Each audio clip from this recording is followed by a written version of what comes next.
Hi friends, welcome back to study classes. तो प्यारे दोस्तों, आज के सेशन में हम डिस्कस करने वाले हैं बिजनेस मैनेजमेंट और एचआरएम के सवाल जो कि पूछे गए थे यूजीसी ने 2022 के पेपर में। सभी शिफ्ट्स के सवाल आपके साथ डिस्कस करेंगे, डिटेल में डिस्कशन यहाँ पे रहेगा। तो आइए फटाफट से अपने डिस्कशन को स्टार्ट करते हैं। चलिए, तो यहाँ पे हमारे पास सवाल है, through which one of the following influences of workers participation in management. तो वर्कर्स पार्टिसिपेशन इन मैनेजमेंट को लेकर सवाल है कि वर्कर्स मैनेजमेंट में पार्टिसिपेट करने वाले तो कौन से तरीके से वर्कर्स के safety and welfare and work related issues को रिजॉल्व किया जाता है।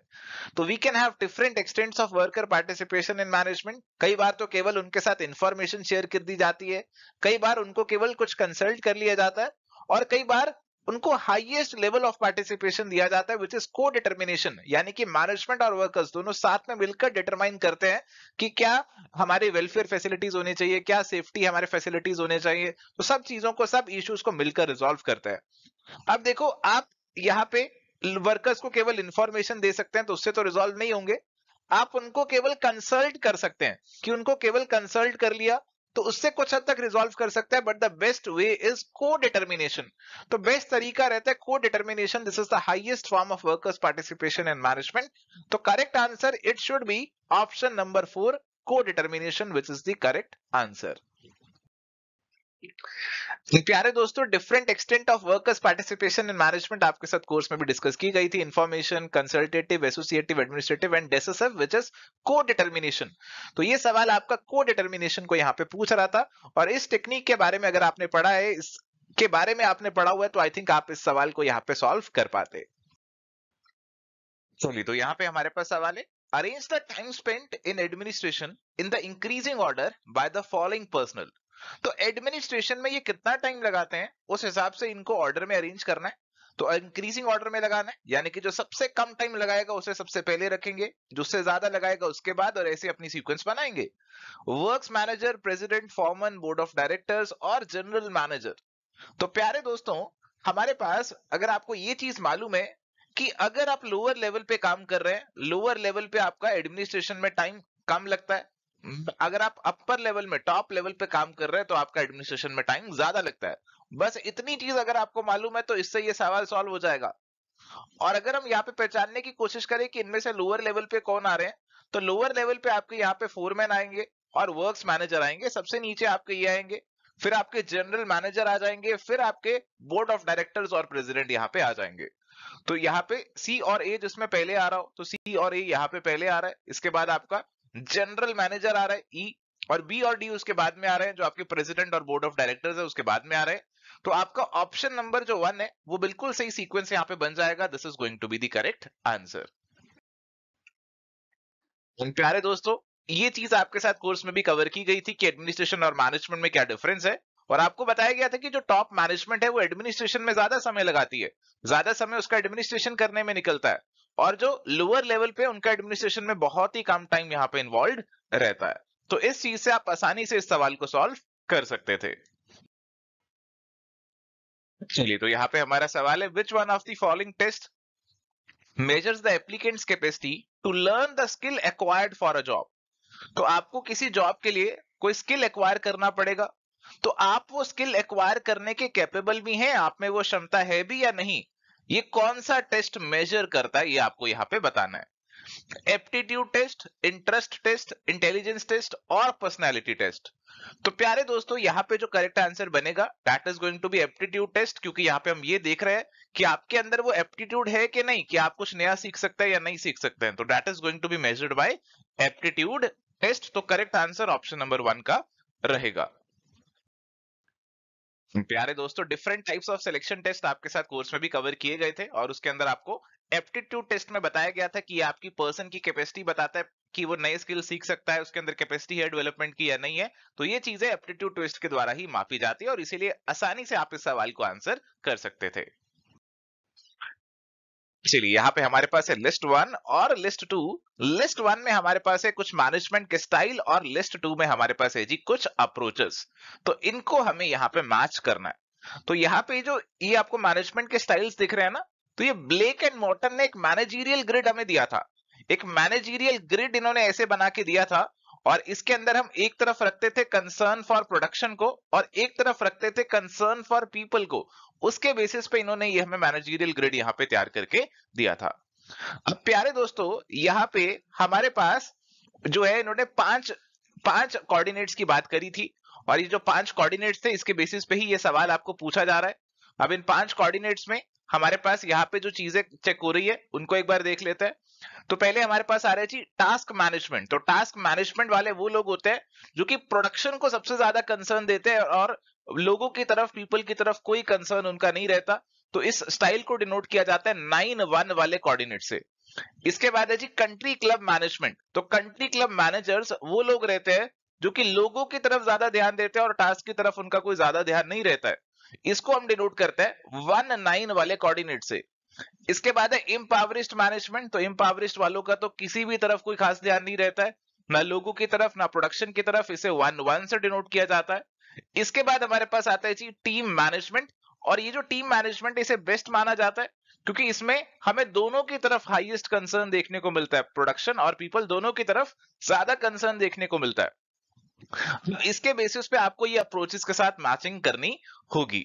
तो सबसे पहले हमें दिख रहा है टास्क मैनेजमेंट। जो टास्क मैनेजमेंट वाले लोग होंगे वो टास्क को ज्यादा फोकस करेंगे, अपनी अथॉरिटी का यहाँ पे इस्तेमाल करेंगे, टास्क को पूरा करने के लिए लोगों की तरफ ध्यान कम देंगे।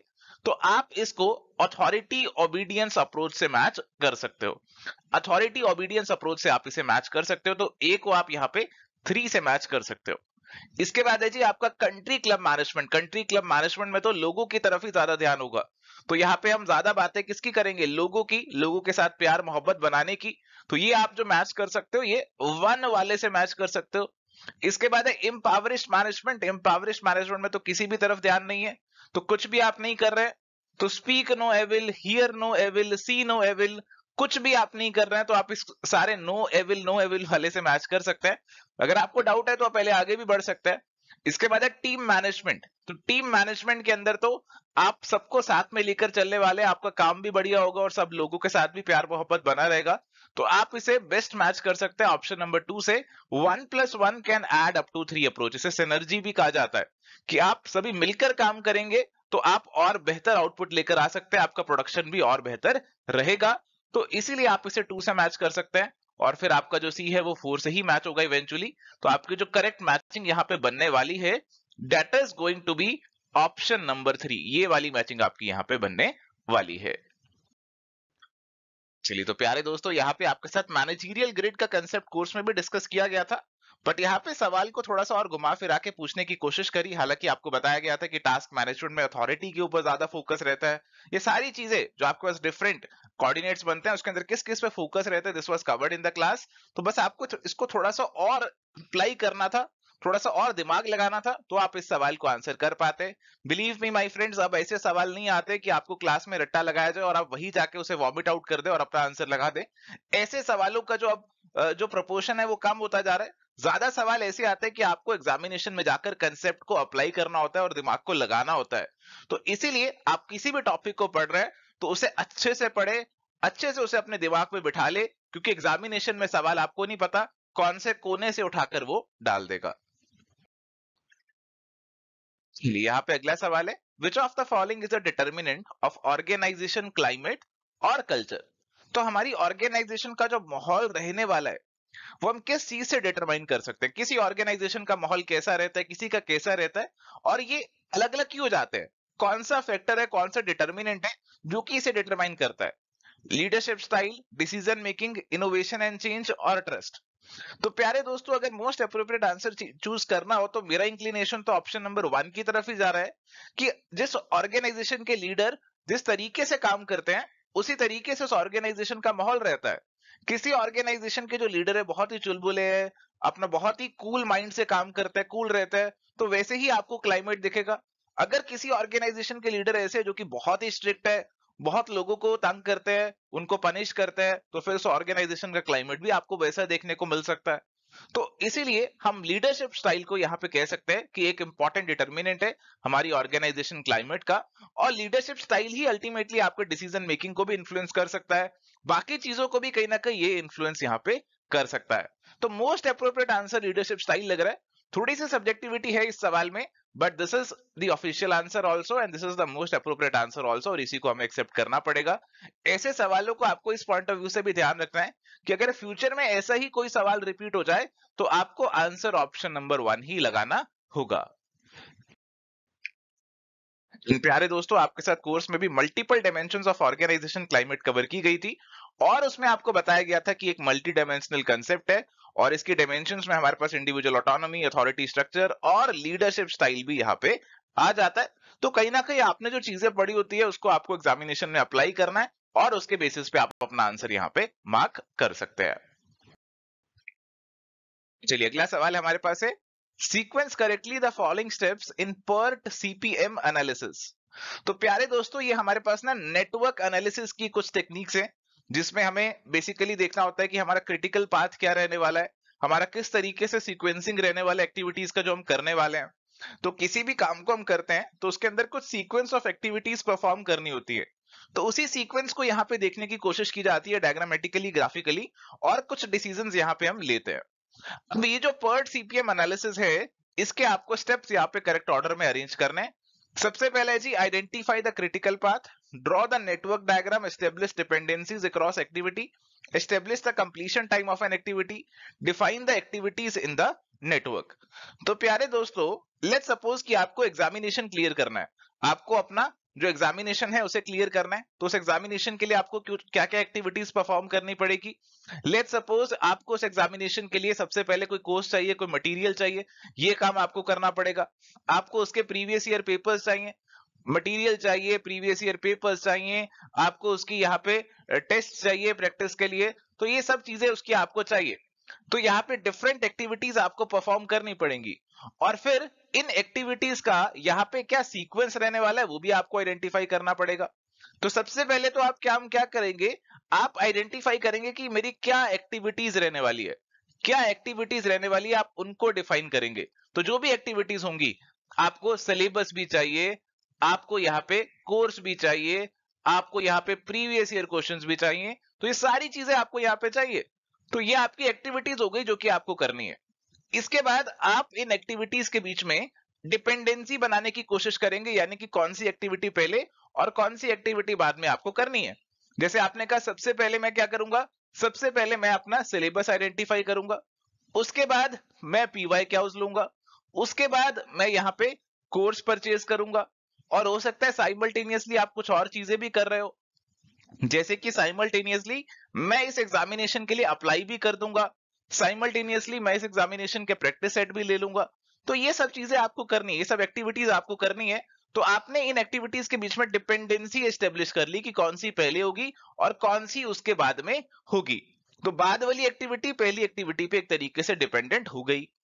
अब आपको आइडेंटिफाई करना है कि कौन सी एक्टिविटी जो है यहाँ पे, आपको ये आइडेंटिफाई करना है यहाँ पे कि कौन कौन सी एक्टिविटीज है, किस ऑर्डर में करनी है।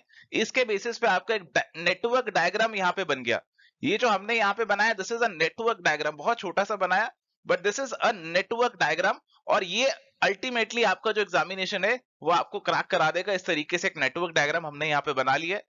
ये जो नेटवर्क डायग्राम बनाया, इसमें आपको अब आइडेंटिफाई करना है कि किसमें कितना कितना टाइम लगेगा।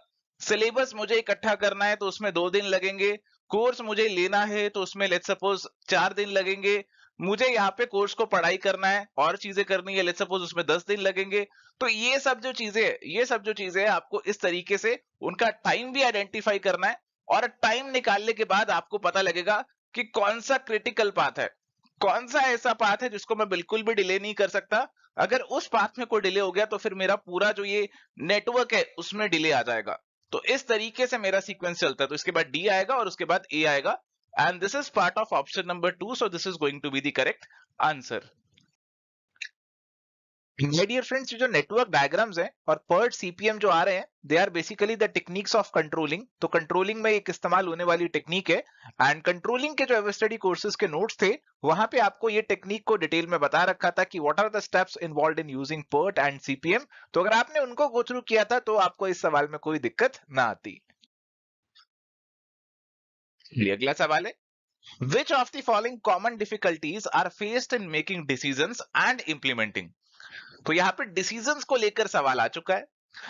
डिसीजन आपको लेना है तो उसके अंदर क्या क्या आप डिफिकल्टीज फेस करते हैं, क्या क्या दिक्कतें आप फेस करते हैं उनको लेने में और उनको लागू करने में और उनको इंप्लीमेंट करने में। सबसे पहले इन्होंने दिया नॉन एक्शनेबल इंफॉर्मेशन, जो आपके पास जानकारी है उसके बेसिस पे आप कोई एक्शन नहीं ले सकते। जैसे आपको डिसाइड करना है कि किसी को पनिशमेंट दे, किसी को फांसी दे या किसी को ना दे। अब आपके पास जो जानकारी है वो क्लियर है ही नहीं है कि उसने कुछ किया है कि नहीं किया, तो उसके बेसिस पे आप डिसीजन ले सकते हैं क्या? नहीं ले सकते। तो बिल्कुल एक डिफिकल्टी ये बन जाएगा आपके लिए। अनसपोर्टिंग एनवायरनमेंट, आप कोई डिसीजन ले रहे हैं जैसे फांसी ही देनी है किसी को, बट जो लोग हैं वो आपके अगेंस्ट हैं, वो नहीं चाहते कि ऐसा कोई डिसीजन लिया जाए। तो एनवायरनमेंट आपके अगेंस्ट है तो आपको डिसीजन लेने में दिक्कत आएगी। हाँ बिल्कुल आएगी। इजी एक्सेप्टेंस बाय सबऑर्डिनेट्स, कि जो भी आप चीज कर रहे हैं, जो भी आप डिसीजन ले रहे हैं, उसको आपके नीचे वाले लोग सबऑर्डिनेट्स आसानी से एक्सेप्ट कर रहे हैं, तो फिर तो क्या दिक्कत है, फिर तो कोई दिक्कत आएगी ही नहीं। इनइफेक्टिव कम्युनिकेशन, तो हमारा कम्युनिकेशन अगर इफेक्टिव नहीं है, हमें प्रॉपर इंफॉर्मेशन नहीं मिल रही है, हम प्रॉपर इंफॉर्मेशन किसी को दे नहीं पा रहे हैं, डिसीजन को इंप्लीमेंट नहीं कर पा रहे हैं, तो अगेन एक प्रॉब्लम है। इनकरेक्ट टाइमिंग, तो हर चीज की प्रॉपर टाइमिंग होना बहुत जरूरी है।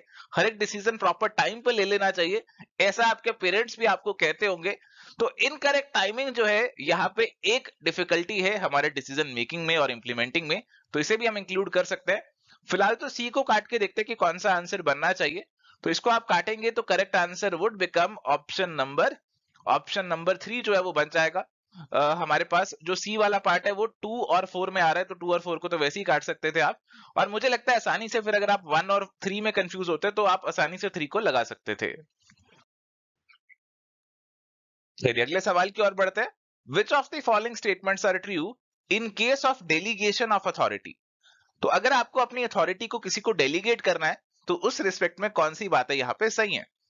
It slows down decision making, तो आप जो है सारा काम अगर खुद करते हैं, सारे डिसीजन खुद लेते हैं, तो आपको टाइम ज्यादा लगता है, आप कुछ डिसीजन लेने की पावर अपने सबॉर्डिनेट को दे देते हैं, आप अथॉरिटी को डेलीगेट कर देते हैं, तो आपका यहाँ पे टाइम बचेगा, आप जो मेन डिसीजन है उस पर फोकस कर सकते हैं। तो डिसीजन यहाँ पे जल्दी लिए जाएंगे, स्लो डाउन तो यहाँ पे नहीं देखने को मिलेगा। तो ए को तो काट दीजिए, और अगर मैं ए को काटता हूं तो मेरे 1 और 2 वैसे ही कट जाते हैं। It leads to better decision, हाँ बेटर डिसीजन ले सकते हैं क्योंकि हम केवल अपने कोर चीज पे ही फोकस करेंगे। It relieves the manager of his heavy workload, तो हाँ हमारे पास काफी सारे काम थे, काफी सारी चीजें डिसाइड करनी थी, हमने कुछ चीजें नीचे डेलीगेट कर दी, तो वर्कलोड कम हो गया। It helps create an informal organisation structure, तो जो डेलीगेशन ऑफ अथॉरिटी है ये तो फॉर्मल ऑर्गेनाइजेशन में देखने को मिलेगा, तो इनफॉर्मल से तो इसका कोई लेना देना नहीं होगा, इसे काट देते हैं। इट हेल्प्स ट्रेन सबॉर्डिनेट्स, तो आपके जो सबॉर्डिनेट्स है वो भी डिसीजन वगैरह लेंगे तो उनको भी ट्रेनिंग मिलेगी कि कैसे फ्यूचर में डिसीजन लेने हैं, तो ये चीज यहाँ पे सही हो जाएगी। तो हमारे पास बी, सी और ई जो है यहाँ पे सही हो जाएंगे, और करेक्ट आंसर आसानी से आप ऑप्शन नंबर 3 का यहाँ पे लगा सकते हैं। प्यारे दोस्तों, merits of the delegation of authority आपके साथ कोर्स में भी कवर अप किए गए थे, तो उम्मीद करता हूं इस सवाल को आपने आसानी से हैंडल कर लिया होगा।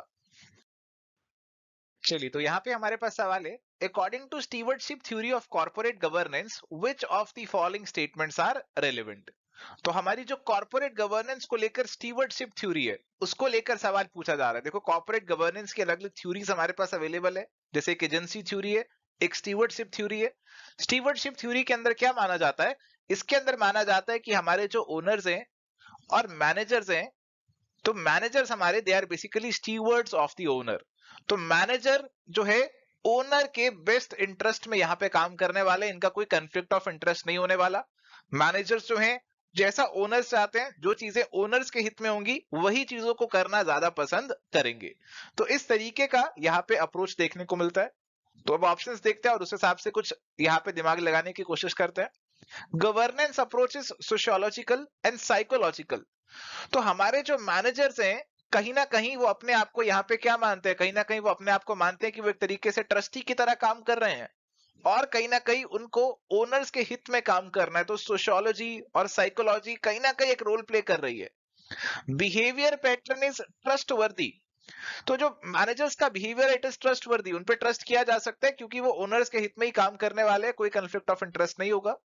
The role of management is to monitor and control, तो कंट्रोल करना is not going to be the role of managers. Managers तो केवल ओबे करेंगे, जो ओनर्स उनको बताएंगे उसको फॉलो करेंगे और उसके हिसाब से काम करेंगे, ओनर्स के हित में, ओनर्स के फायदे के लिए काम करेंगे, तो कंट्रोल वाला पार्ट तो नहीं आना चाहिए। Owner's attitude is to take risk, तो हमारे जो ओनर्स है वो यहाँ पे रिस्क ले सकते हैं, तो ऐसा हो सकता है। Interest of the managers and principles converge, तो मैनेजर और हमारे जो प्रिंसिपल है जो कि ओनर है उनके इंटरेस्ट यहाँ पे बिल्कुल कन्वर्ज करते हैं। तो अगर हम मार्क करना चाहे कौन सा सही आंसर बनेगा, तो बी और ई ये तो मैं पक्का से कह सकता हूं यहाँ पे कंसीडर होने ही वाले हैं। बी और ई तो मैं पक्का से कह सकता हूं यहाँ कंसीडर होने वाले हैं।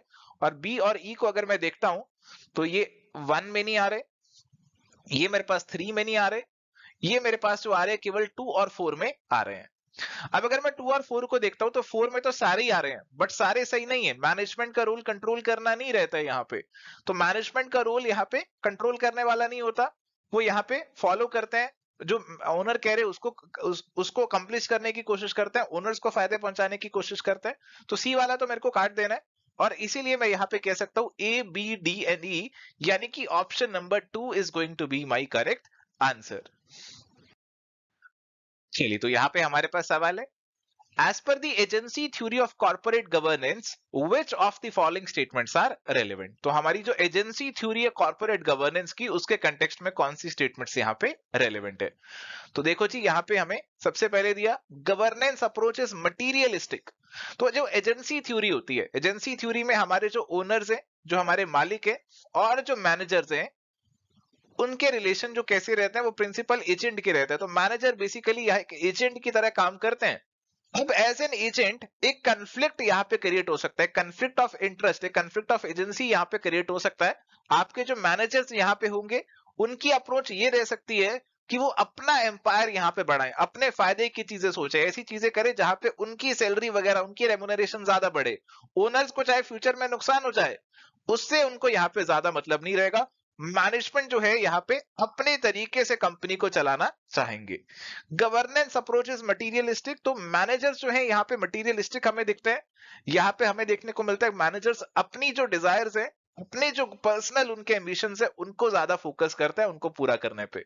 तो कहीं ना कहीं गवर्नेंस अप्रोच मटीरियलिस्टिक रह सकती है। Managers are motivated by the principal's objectives, ये तो बिल्कुल ही गलत हो गया। प्रिंसिपल के ऑब्जेक्टिव से तो मोटिवेटेड नहीं है, एक कंफ्लिक्ट अराइज हो जाता है उनके बीच में। Interest of the managers and principles they converge, तो कन्वर्ज तो हो नहीं रहा है, यहाँ पे दोनों के डाइवर्जेंस चल रहा है बल्कि, तो ये भी गलत है। बिहेवियर पैटर्न इज अपॉर्चुनिस्टिक, तो मैनेजर्स का बिहेवियर पैटर्न हमें अपॉर्चुनिस्टिक देखने को मिल सकता है कि वो अपॉर्चुनिटीज ढूंढते हैं जिससे उनका ज्यादा फायदा हो जाए। Owner's attitude is to avoid risk, तो ओनर तो आपके रिस्क अवॉइड करना चाहेंगे, बट मैनेजर्स जो है कहीं ना कहीं ऐसी रिस्की चीजें भी कर लेंगे जिसमें उनको लगता है उनको कुछ फायदा हो सकता है।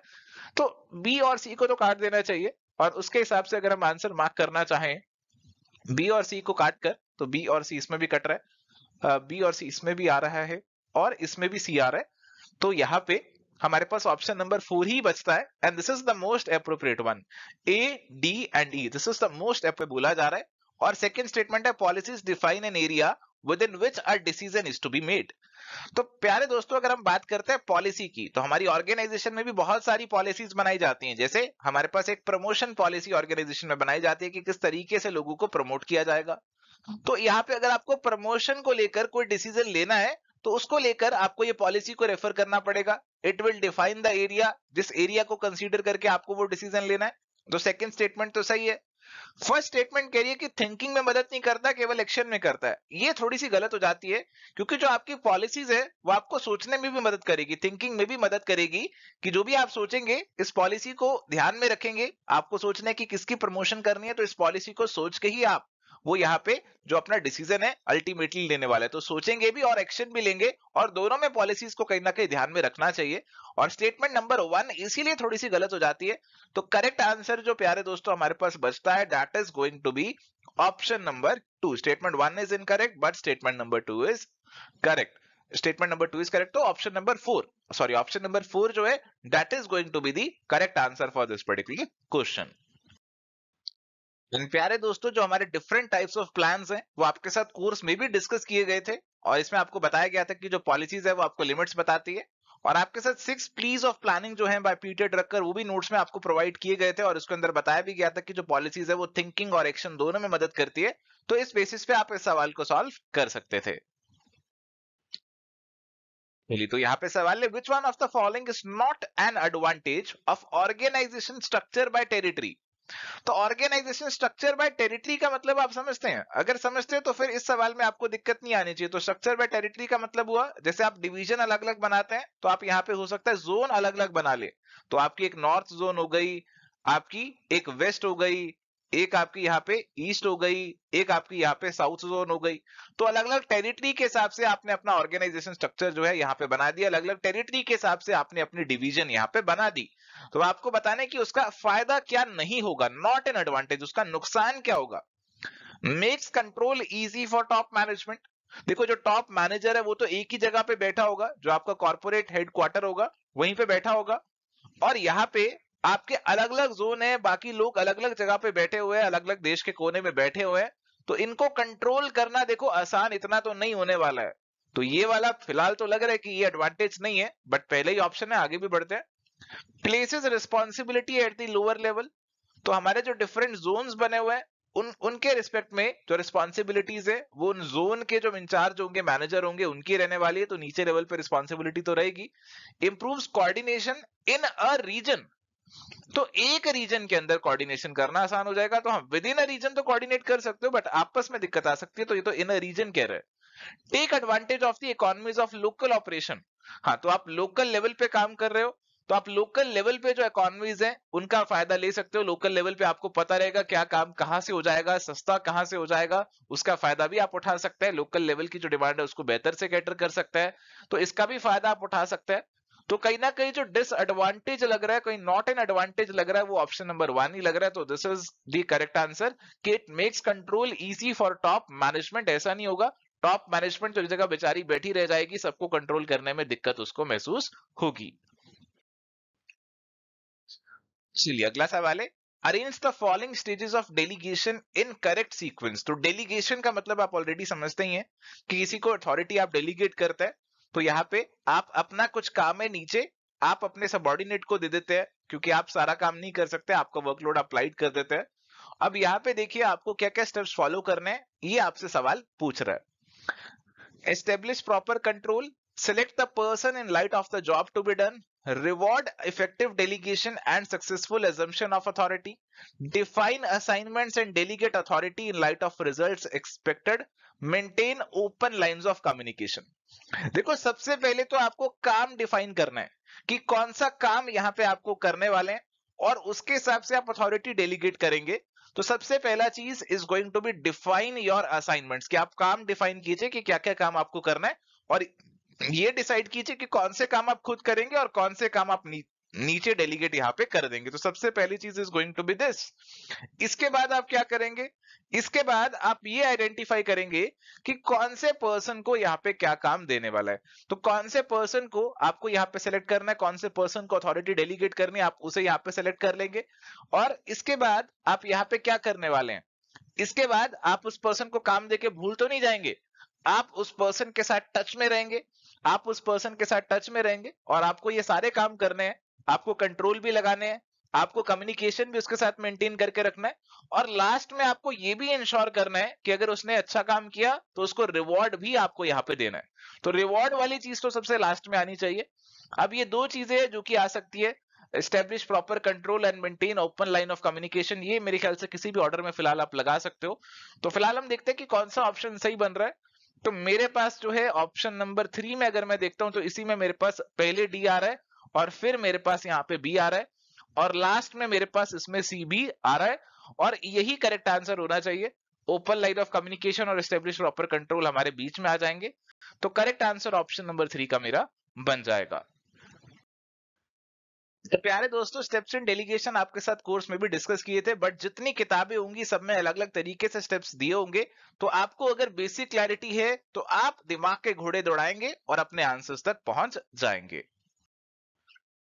चलिए, तो यहाँ पे सवाल है, economics adjustment to reality limited by individual consumers preferences intelligence and environmental factors is called rationality, homo economicus, bounded rationality, consumer sovereignty. देखो प्यारे दोस्तों, कोई भी कंज्यूमर है, आप और मैं भी हैं, तो हमें डिसीजन लेना होता है, तो कुछ कॉन्स्ट्रेंट्स के अंदर हम डिसीजन लेते हैं। तो जो भी डिसीजन लिए जाते हैं they are limited by some constraints. कुछ हमारे एनवायरमेंटल फैक्टर्स ऐसे हो जाते हैं, तो कुछ चीजों को अकाउंट फॉर करके हम अपना बेस्ट डिसीजन जो हमें लगता है वो हम यहाँ पे लेते हैं, और इस चीज को बोला जाता है बाउंडेड रैशनैलिटी, कि जो हम बेस्ट डिसीजन लेना चाह रहे थे, which was the best rational decision, वो किन्हीं फैक्टर की वजह से बाउंड हो गया, उसको कुछ लिमिटेशन यहाँ पे लग गई है, और इसे बाउंडेड रैशनैलिटी का नाम यहाँ पे दिया जाता है, और इसीलिए the correct answer is going to be option number 3। तो हमारी जो रैशनैलिटी है, जो हम बेस्ट डिसीजन ले सकते थे, वो नहीं ले पाते बिकॉज ऑफ मेनी फैक्टर्स, और इसे बाउंडेड रैशनैलिटी यहाँ पे बोला जाता है। Correct answer is option number 3। प्यारे दोस्तों, जो बाउंडेड रैशनैलिटी है ना, this is part of decision making models, which is again part of the management का सिलेबस, बट अब कॉमर्स में भी आ रहा है, तो अब यहाँ पे भी इसे कवर अप करेंगे सारी चीजों को, बाउंडेड रैशनैलिटी को। बाकी जो मॉडल्स हैं हमारे, एक गार्बेज कैन मॉडल करके भी है, तो ये बहुत सारे मॉडल्स आपके साथ कॉमर्स वाले कोर्स में भी डिस्कस किए जाएंगे। चलिए अगला सवाल है, from which of the following employees derive authority. आपके जो एम्प्लॉइज हैं वो कहां से अथॉरिटी डिराइव करते हैं, ये सवाल आपसे पूछ रहा है। पोजीशन से, एक्सपीरियंस से, मॉरल वर्थ से, पास सर्विस से, या इंटेलिजेंस से। देखो जी, अगर मेरे को ये सवाल आंसर करना होता तो शुरू में तो मेरा इंक्लिनेशन क्या रहता, मेरा इंक्लिनेशन रहता कि जो आपकी अथॉरिटी होती है, इट इज फॉर्मल अथॉरिटी, है ना, फॉर्मल सेंस में बात करते हैं अथॉरिटी की, तो मैं तो कहता ये पोजीशन की वजह से आपको मिलती है, आपकी ऑर्गेनाइजेशन में जो पोजीशन है उसकी वजह से आपको अथॉरिटी मिलती है, तो ऑप्शन 1 मेरे हिसाब से सही आंसर होना चाहिए था। बट अगर मैं यहाँ पे देखता हूं कि मेरे पास क्या क्या ऑप्शंस दिए गए, तो उसमें कम से कम 2 मुझे चूज करने, A B, A E, B C E, A B C D E, तो इसके बेसिस पे मुझे यहाँ पे चॉइस कुछ बनानी पड़ेगी। तो ए तो पक्का पक्का आएगा, तो सी को तो मैं काट देता हूं। अब ए के साथ बी को लूं क्या, ए के साथ एक्सपीरियंस को ले लूं, ए के साथ क्या ई को ले लूं, इंटेलिजेंस को ले लूं, ए के साथ बाकी सभी को ले लूं क्या मैं, तो अब ये मुझे डिसीजन यहाँ पे लेना पड़ेगा। अब ये चीज मेरे को क्लियर हो गई है कि यहाँ पे जो अथॉरिटी के बारे में पूछ रहे हैं, ये नैरो सेंस में नहीं पूछ रहे हैं, ये बहुत ही वाइड सेंस में अथॉरिटी के बारे में पूछ रहे हैं कि आपको अथॉरिटी कहां से मिल सकती है। ये कहीं ना कहीं पावर की तरफ हम चले गए हैं, कहीं ना कहीं हम जो अथॉरिटी है उसको पावर के साथ जोड़कर ही सवाल में हमसे पूछा जा रहा है। तो देखो जी, आपको जो पावर वाली अथॉरिटी है ना, वो पोजीशन से भी मिलती है, आपकी एक्सपीरियंस से भी मिल सकती है, आपके जो मॉरल्स है, आपकी जो सोच है उससे भी मिल सकती है, आपने कोई पास सर्विस ऐसी करी थी उससे भी आपको अथॉरिटी मिल सकती है, और आपकी इंटेलिजेंस से भी आपको मिल सकती है। और इस बेसिस पे जो मेरा आंसर होना चाहिए, that should include all of these, A B C D E, and this is the correct answer for this question. अब एग्जामिनर ने ये क्वेश्चन इस सोच के साथ पूछा है, ये सोच अगर आपकी पकड़ में आ जाए तो फिर आप इस सवाल को आसानी से आंसर कर सकते हैं। और क्योंकि यहाँ पे आपको मल्टीपल चीजों को चूज करना है, और इसी से हमें पता लग रहा है कि एग्जामिनर इस सोच से इस सवाल को यहाँ पे पूछ रहा है। चलिए, तो यहाँ पे हमारे पास सवाल है, according to Herzberg's two factor theory, which one of the following is not a maintenance factor. तो हर्सबर्ग ने बताया था कि 2 तरीके के फैक्टर्स हमें देखने को मिलते हैं। एक हमारे पास ऐसे फैक्टर्स हैं जो कि जॉब में अगर प्रेजेंट होंगे तो एम्प्लॉइज डिससेटिस्फाइड नहीं होंगे, और एक ऐसे फैक्टर्स हैं जो कि अगर जॉब में प्रेजेंट होंगे तो एम्प्लॉइज यहाँ पे मोटिवेटेड फील करेंगे। तो यहाँ पे मेंटेनेंस फैक्टर की बात हो रही है, आपके हाइजीन फैक्टर की बात हो रही है, कि इनमें से कौन सा मेंटेनेंस फैक्टर में नहीं आएगा, यानी कि कौन सा हमारा मोटिवेशन वाले जो फैक्टर्स हैं उनमें इंक्लूड हो जाएगा। तो देखो यहाँ पे ऑप्शंस दे रखे, एफिलिएशन और एक्सेप्टेंस, यानी कि आपकी कुछ सोशल नीड्स की यहाँ पे बात हो रही है। इसके बाद है आपका एस्टीम और स्टेटस, इसके बाद है सिक्योरिटी और सेफ्टी, इसके बाद है फिजियोलॉजिकल नीड्स, जो आपकी रोटी कपड़ा और मकान, जो आपकी शारीरिक आवश्यकताएं हैं उनकी बात यहाँ पे हो रही है। देखो हमारे पास जो सिक्योरिटी है और जो हमारी शारीरिक आवश्यकताएं हैं, जो हमारा रोटी कपड़ा मकान है, वो सब चीजें तो हमारी मेंटेनेंस फैक्टर में ही आएंगी, उनसे हम यहाँ पे डिससेटिस्फाइड नहीं होंगे अगर हमारी चीजें पूरी हो रही है। एस्टीम और स्टेटस, जो आपका एस्टीम और स्टेटस है, this is going to be a motivating factor. जो एस्टीम और स्टेटस अगर आपको मिल रहा है, this is going to motivate you, this is going to make you more satisfied towards your job. तो एस्टीम और स्टेटस जो है, that is not going to be a maintenance factor, और इसीलिए the correct answer is going to be option number 2। Option 2 मेरा correct answer यहाँ पे बनेगा। प्यारे दोस्तों, आपके साथ कोर्स में भी कवर अप किया गया था कि हमारे पास यहाँ पे हर्सबर्ग थ्योरी के अंदर 2 फैक्टर्स होते हैं, एक हाइजीन फैक्टर होता है, they are basically the maintenance factors, और हमारे पास दूसरे होते हैं जी मोटिवेशन वाले फैक्टर्स। और इनमें क्या क्या चीजें आती है वो आपको कोर्स में कवर करा रखी थी, और बेसिक अंडरस्टैंडिंग से ही आप इस सवाल को आसानी से आंसर कर सकते थे। चलिए, तो यहाँ पे हमारे पास सवाल है, मैच द फॉलोइंग का लिस्ट 1 और लिस्ट 2 की हमें यहाँ पे मैचिंग करनी है। लिस्ट 1 में पर्सनैलिटी फैक्टर्स हैं और लिस्ट 2 में जी बायपोलर डायमेंशन। तो बायपोलर डायमेंशन का मतलब हो गया कि दो पोल्स पे ये अलग अलग डायमेंशंस आपको देखने को मिलेंगी। जैसे हमारे पास ये आउटगोइंग और रिजर्व दिया हुआ है, तो एक तरफ आउटगोइंग है और उसके दूसरी तरफ यहाँ पे रिजर्व्ड है। तो यहाँ पे मैं बताना है कि इस बायपोलर डायमेंशन से कौन सा पर्सनैलिटी फैक्टर आप आइडेंटिफाई कर सकते हैं। ये बेसिकली आपके जो रेमंड कैटल के 16 पर्सनैलिटी फैक्टर्स हैं उनसे जुड़ा हुआ सवाल है। तो उसके बेसिस पे आपको इस सवाल को सॉल्व करना है। अगर आपको पता है ये सब चीजें तो भी आप आंसर कर सकते हैं, नहीं पता तो थोड़ा सा दिमाग लगाएंगे तो शायद तब भी आप इस सवाल को आंसर कर पाए। चलिए, तो सबसे पहला पर्सनैलिटी फैक्टर हमें दे रखा है वार्मथ, फिर दे रखा है एब्स्ट्रैक्टेडनेस, फिर दे रखा है ओपननेस टू चेंज और फिर दे रखा है परफेक्शनिज्म। यहाँ पे imaginative, practical, controlled, casual, outgoing, reserved, experimental और कंजर्वेटिव। देखो वार्मथ वाला अगर मैं सबसे पहले देखता हूं किसको किससे मैच करूं, तो वार्मथ वाला अभी फिलहाल मेरे को समझ में नहीं आ रहा है, आगे चलते हैं। एब्स्ट्रैक्टेडनेस, देखो मैं ये मान के सॉल्व कर रहा हूं कि अभी मुझे कुछ प्रायर नॉलेज नहीं है। एब्स्ट्रैक्टेडनेस, तो एब्स्ट्रैक्ट आप समझते हैं ना कि कुछ चीज बहुत एब्स्ट्रैक्ट सी है, मतलब क्लियर सी नहीं है, इमेजिनेशन में है वो चीज, ऐसी एब्स्ट्रैक्ट चीज होती है। तो इसे कहीं ना कहीं मैं जोड़ने की कोशिश कर सकता हूं। कहां से जोड़ने की कोशिश कर सकता हूं, इसे मैं अपने पास इमेजिनेशन वाले पॉइंट से, इमेजिनेटिव वर्सेस प्रैक्टिकल, इस डायमेंशन से जोड़ने की कोशिश कर सकता हूं कि इस डायमेंशन पे कहीं ना कहीं मुझे एब्स्ट्रैक्टेडनेस वाला पर्सनैलिटी फैक्टर देखने को मिलेगा। इसके बाद है ओपननेस टू चेंज। तो कुछ लोग होते हैं जो कि चेंज की तरफ जो है इंक्लाइंड रहते हैं और कुछ लोग चेंज नहीं होना चाहते। सम पीपल आर एक्सपेरिमेंटल, वो नए नए एक्सपेरिमेंट्स करना चाहते हैं, और कुछ लोग होते हैं जो कंजर्वेटिव है, जो उनका रूटीन है उसी को फॉलो करना चाहते हैं। तो मैं इसको इस डायमेंशन से कहीं ना कहीं मैच कर सकता हूं। इसके बाद है परफेक्शनिज्म। तो कुछ लोग होते हैं जो कि परफेक्शनिज्म की तरफ जाते हैं और कुछ लोग चीजों को कैजुअल तरीके से लेते हैं। कुछ लोग हैं जो कि चाहते हैं कि सारी चीजें मेरे कंट्रोल में हो, परफेक्शनिज्म की तरफ बढ़ते हैं।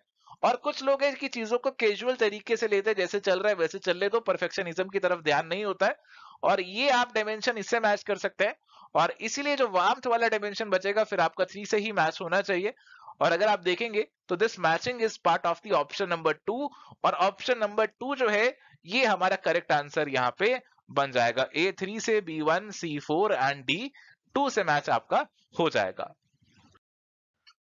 इन प्यारे दोस्तों, जो रेमंड कैटल के 16 पर्सनैलिटी फैक्टर्स है, they were also covered in the course. तो अगर आपने इनको पढ़ा हुआ था तो आई थिंक आप यहाँ पे इस सवाल को और भी आसानी से सॉल्व यहाँ पे कर सकते थे।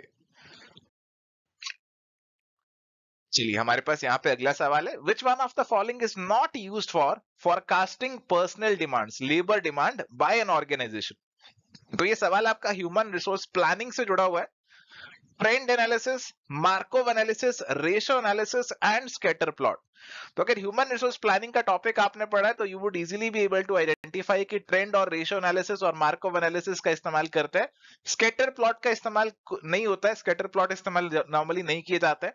तो ऑप्शन नंबर 4 जो है, this is going to be the correct answer for this particular question. प्यारे दोस्तों, ये सारे आपके साथ रेशो, ट्रेंड एनालिसिस वाला टेक्निक, मार्कोव एनालिसिस, ये कोर्स में भी कवर किए गए थे। तो आई थिंक आसानी से आपने सवाल को सॉल्व कर लिया होगा। चलिए, तो यहाँ पे सवाल है, which one of the following motives characterises dominant organisational climate of university teaching departments scientific organisations. देखो, हमारी जो साइंटिफिक ऑर्गेनाइजेशन होंगी और यूनिवर्सिटी के जो टीचिंग डिपार्टमेंट होंगे उसके अंदर ऑर्गेनाइजेशन का क्लाइमेट कैसा रहने वाला है। तो यूनिवर्सिटी के जो टीचिंग डिपार्टमेंट है, जहां पे टीचर्स आपको दिखने वाले हैं, और जो साइंटिफिक ऑर्गेनाइजेशंस है जहां पे आपको साइंटिस्ट दिखने वाले हैं, तो वहां पे आपको कैसा क्लाइमेट देखने को मिलेगा। एफिलिएशन का, क्या संबंध बनाने वाला, एक्सटेंशन वाला, एक्सपर्ट पावर, या फिर अचीवमेंट वाला आपको देखने को मिलेगा। तो प्यारे दोस्तों, अगर आप यहाँ पे इस सवाल को पढ़ रहे हैं तो आई थिंक आप यहाँ पे A1 और 2 को तो एलिमिनेट कर पाए होंगे, और आप 3 और 4 में शायद कंफ्यूज हुए हो कि अचीवमेंट करना, कि कुछ उपलब्धि करना, कुछ अचीव करना, और एक्सपर्ट पावर, ये हमें कहीं ना कहीं देखने को मिल सकता है हमारे ऐसे डिपार्टमेंट्स में। अब ये हमें कह रहे हैं कि हमें इनमें से एक चूज करना है ना, डोमिनेंट कौन सा होगा ये आपको बताना है। कहीं ना कहीं दोनों तो देखने को मिलेंगे, बट डोमिनेटिंग कौन सा होगा ये आपको चूज करना है। और देखो, अगर आप साइंटिफिक ऑर्गेनाइजेशन की बात कर रहे हो जहां पे बहुत सारे साइंटिस्ट है, तो they are going to be expert in their field, तो एक्सपर्ट वाली चीज आपको ज्यादा देखने को मिलेगी। और जो आपके टीचिंग डिपार्टमेंट्स हैं वहां पे भी आपके एक्सपर्ट टीचर्स होने वाले हैं। तो जो आपकी एक्सपर्ट वाली चीज है, द एक्सपर्ट पावर, ये जो है ये चीज कहीं ना कहीं डोमिनेट करेगी इनके क्लाइमेट को, और इसीलिए करेक्ट आंसर जो है that is going to be option number 3। Option number 3 जो है हमारा करेक्ट आंसर यहाँ पे बनेगा। चलिए, तो यहाँ पे हमारे पास सवाल है, which one of the following is not true for authority. तो अथॉरिटी के रिस्पेक्ट में कौन सी स्टेटमेंट यहाँ पे ट्रू नहीं है, कौन सी स्टेटमेंट यहाँ पे सच्ची नहीं है, आपको ये आइडेंटिफाई करना है। It is the legitimate right of a superior to command and compel his subordinates to perform a certain act. तो बिल्कुल आपकी अथॉरिटी, आपके पास एक हक आ जाता है कि आप अपने सबऑर्डिनेट्स को कुछ कमांड देंगे और उनसे कुछ काम करवा सकते हैं।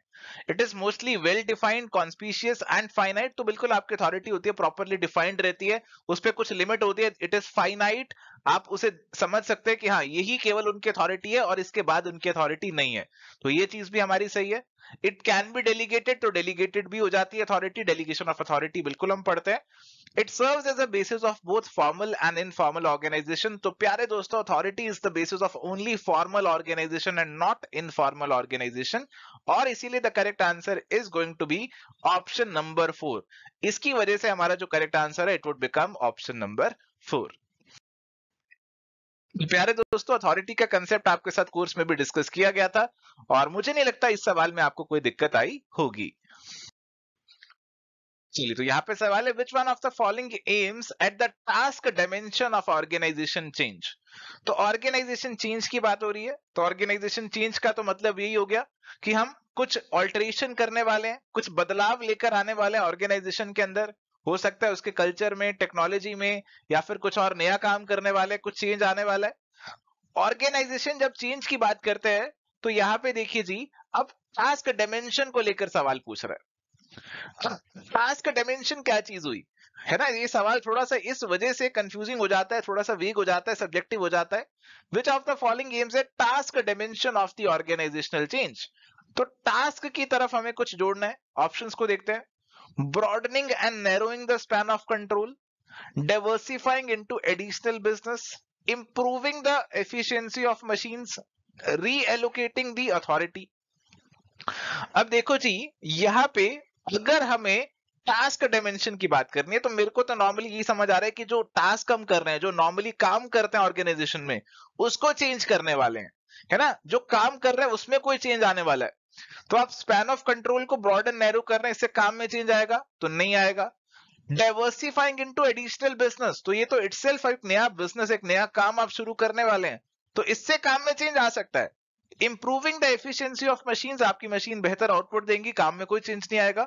अथॉरिटी को रीएलोकेट करना, तो आप जो काम कर रहे हैं वो तो वही रहेंगे, थोड़ा बहुत अथॉरिटी चेंज हो सकता है। तो इसीलिए the best answer it seems to be option number 2। हालांकि सवाल में थोड़ी सी एम्बिग्यूटी है, थोड़ी सी वीकनेस है, बट अगेन इट सीम्स कि टास्क से जुड़ा हुआ है हमारा ऑप्शन नंबर 2 ही, और यही ऑफिशियल आंसर हमें दिया गया है। This is what we have to accept for this particular question. चलिए, तो यहाँ पे हमारे पास सवाल है, which one of the test measure the applicants level of knowledge and skill in a particular job in which one he will be appointed. तो जौन सी जॉब पे आपको अपॉइंट करने वाले हैं, उस जॉब से जुड़ा आपका नॉलेज और स्किल जो है, कौन सा टेस्ट मेजर करेगा, क्या पर्सनैलिटी, क्या अचीवमेंट, क्या इंटरेस्ट, और क्या एप्टीट्यूड टेस्ट। तो प्यारे दोस्तों, अगर आपने ये टेस्ट के बारे में पढ़ा हुआ है तो आप आसानी से आंसर कर लेंगे। The correct answer is going to be achievement test. तो अचीवमेंट टेस्ट जो है ये आपका मेजर करेगा आपके स्किल्स और नॉलेज स्पेसिफिक जॉब के कॉन्टेक्स्ट में। तो करेक्ट आंसर ऑप्शन नंबर 2 का यहाँ पे बनेगा। प्यारे दोस्तों, different types of selection test including the achievement test आपके साथ कोर्स में डिस्कस किए थे, तो आई थिंक आप आसानी से इस सवाल को सॉल्व कर पाए होंगे। चलिए, तो यहाँ पे हमारे पास सवाल है, मैच द फॉलोइंग का लिस्ट 1 और लिस्ट 2 की मैचिंग हमें यहाँ पे करनी है। और यहाँ पे लिस्ट 1 में हमें दे रखे कुछ MBTI फ्रेमवर्क जंगियन एस्पेक्ट्स। तो बेसिकली आपका एक Myers Briggs type personality test है, और उसके अंदर हम डिफरेंट डायमेंशंस की बात करते हैं, और उन डायमेंशंस को लेकर ही यहाँ पे आपको सवाल पूछा जा रहा है। देखो, यहाँ पे हम मेनली जो डायमेंशंस की बात करते हैं वो हमारे पास एक तो इंट्रोवर्जन एक्सट्रोवर्जन आ जाती है, एक सेंसिंग और इंट्यूशन आ जाती है, ऐसी डायमेंशन आती है। एक आती है हमारे पास थिंकिंग और फीलिंग वाली, और एक हमारे पास आती है जजिंग और परसीविंग वाली। तो ऐसी कुछ डायमेंशंस हमारे पास आती है और इन डायमेंशन के बेसिस पे हम डिफरेंट पर्सनालिटीज को पहचानने की कोशिश करते हैं। तो अब यहां से ही 4 डायमेंशन इन्होंने पिक कर रखे हैं, 4 वर्ड्स पिक कर रखे हैं और उनको सवाल में पूछा गया है। तो यहाँ पे हमें बता रखा है जी सेंसिंग, थिंकिंग, फीलिंग और परसीविंग। तो हमारा जो सेंसिंग वाला है, सेंसिंग वाला इंट्यूशन से रिलेट करता है। सेंसिंग और इंट्यूशन वाला डायमेंशन जो है उस पे ये लाई करता है। तो कुछ लोग चीजों को सेंस करके काम करते हैं और कुछ लोग इंट्यूशन से काम करते हैं। तो जो सेंसिंग वाले लोग होंगे वो यहाँ पे कैसा काम करने वाले बताइए। सेंसिंग वाले दे वुड, बताइए क्या करेंगे, पर्सनल वैल्यूज पे रिलाय करेंगे, नोन फैक्ट्स पे वर्क करेंगे, फ्लेक्सिबल स्पॉन्टेनियस वे उनको चाहिए, इंटरपर्सनल एनालिसिस पे ज्यादा रिलाय करेंगे। क्या करने वाले, देखो अभी फिलहाल अगर मैं सेंसिंग को पढ़ रहा हूं तो मुझे लग रहा है कि जो सेंसिंग वाले लोग है ना वो इंट्यूशन नहीं फॉलो करेंगे, वो अपनी जो सोच है, अपनी जो सेंसेस है, जो चीजें पता है उसको फॉलो करेंगे। तो they would go with what they know, जो उनके नोन फैक्ट्स हैं उनके बेसिस पे काम करना पसंद करेंगे। और ए जो है उसे 2 से मार्क कर लेना चाहिए। और आप देख रहे हैं कि ए 3 ऑप्शंस में 2 से मार्क है तो इसको 2 से ही मार्क होना होगा, तभी 3 में ऐसा किया हुआ है। इसके बाद है थिंकिंग। थिंकिंग के अंदर अगर मुझे मार्क करना हो, जो थिंकिंग वाला जो आपका डिमेंशन है ये आपका थिंकिंग और फीलिंग से जुड़ा हुआ है। तो कुछ लोग सोच समझ कर डिसीजन लेते हैं और कुछ लोग अपनी फीलिंग्स के साथ बह जाते हैं। तो आप जो है थिंकिंग वाले डायमेंशन की अगर बात कर रहे हैं तो कहीं ना कहीं आप सोच समझ कर डिसीजन लेने वाले हैं। तो आप जो डिसीजन लेंगे वो यहाँ पे इंटरपर्सनल एनालिसिस और लॉजिक पर डिसीजन लेंगे rather than on the basis of your personal feelings, personal values. तो थिंकिंग जो है वो आप 4 से मैच कर सकते हैं। इसके बाद है जी आपका फीलिंग वाला पार्ट। जो आपका फीलिंग वाला पार्ट है वो थिंकिंग का ही ऑपोजिट हो जाता है, यानी कि आप फीलिंग के बेसिस पर डिसीजन ले रहे हैं। तो पर्सनल वैल्यूज को हम थिंकिंग वाले में इग्नोर कर रहे थे, बट फीलिंग वाले में पर्सनल वैल्यूज को कंसीडर करेंगे, we would rely on personal values. इसके बाद हमारे पास आता है जी परसीविंग। तो परसीविंग वाला जो है वो हमारा जजिंग के साथ जुड़ा होता है। जो हमारे परसीविंग वाले लोग होते हैं वो आपका 3 से ही मैच होने वाले हैं। They like a flexible, spontaneous way rather than a planned and orderly way of life. तो planned and orderly way of life जो है जजिंग वालों को पसंद होगा और परसीविंग वालों को फ्लेक्सिबल और स्पॉन्टेनियस तरीके से अपनी जिंदगी को जीना होता है। तो करेक्ट मैचिंग हमारी जो बनेगी that is going to be as per option number 2। Option number 2 की हमारी यहाँ पे करेक्ट मैचिंग बन जाएगी। एंड प्यारे दोस्तों, जो MBTI फ्रेमवर्क है आपके साथ कोर्स में, आपके साथ नोट्स में कवर की गई थी, इसकी सारी डायमेंशन, आपकी जो जितनी भी डायमेंशन है, सेंसिंग, इंट्यूशन वाली आपकी जो डायमेंशन है, थिंकिंग, फीलिंग वाली, जजिंग, परसीविंग वाली, और इसके अलावा एक और है इंट्रोवर्जन, एक्सट्रोवर्जन, ये सारी आपके साथ डिस्कस की गई थी और इसके बेसिस पे ये सवाल आपको सॉल्व करना था। चलिए, तो यहाँ पे सवाल है which of the following forces push up the productivity of employees in an organisation. तो कौन सी फोर्सेस एम्प्लॉइज की प्रोडक्टिविटी को इंक्रीज करेंगी, बढ़ाएंगी। तो डिफिकल्टी ऑफ द वर्क, काम करना मुश्किल होगा तो प्रोडक्टिविटी बढ़ेगी कि घटेगी, तो प्रोडक्टिविटी कम हो जानी चाहिए। Fear of working self out of the job, आपको हमेशा डर लगा रहता है कि मेरी नौकरी ना चली जाए, मैं आउट ऑफ जॉब ना हो जाऊं, प्रोडक्टिविटी बढ़ेगी या घटेगी।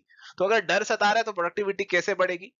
ईगोइस्टिक ड्राइव टू अकम्प्लिश, तो आपके अंदर हमेशा ऐसी ड्राइव है कि आप कुछ करके दिखाना चाहते हैं, तो आप और प्रोडक्टिविटी से काम करेंगे।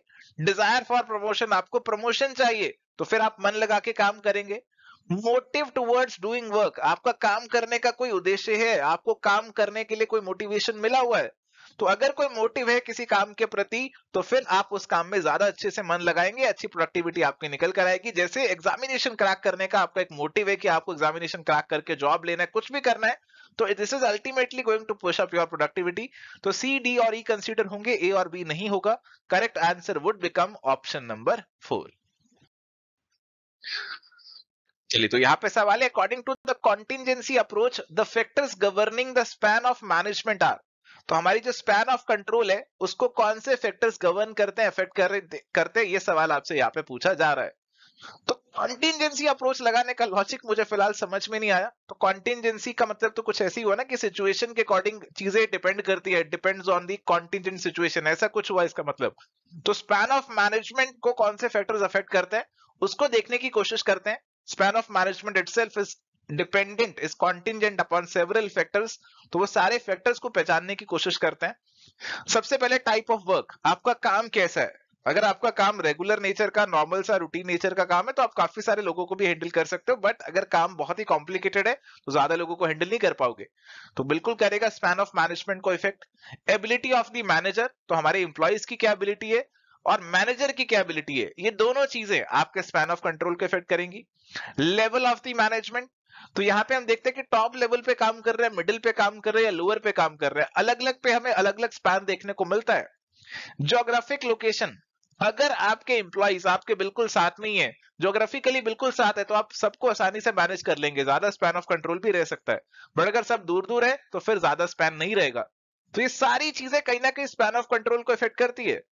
और अगर मुझे ऑप्शन करेक्ट चूज करना पड़े, I think the option number 4 is going to be the most appropriate one. Correct answer is going to be option number 4। प्यारे दोस्तों, यहाँ पे जो डिफरेंट फैक्टर्स है स्पैन ऑफ कंट्रोल को इफेक्ट करने वाले, आपके साथ कोर्स पे भी डिस्कस किए गए थे, और आई थिंक आपने इस सवाल को आसानी से आंसर भी कर लिया होगा। सो थैंक यू प्यारे दोस्तों, ये था हमारा आज का डिस्कशन हमारे यूजीसी नेट 2022 के पीवाई क्यूज के ऊपर। आई होप आज के सेशन से आपको कुछ फायदा हुआ, कुछ नई चीजें जानने को मिली। This is it for today, thank you, bye, take care, all the best.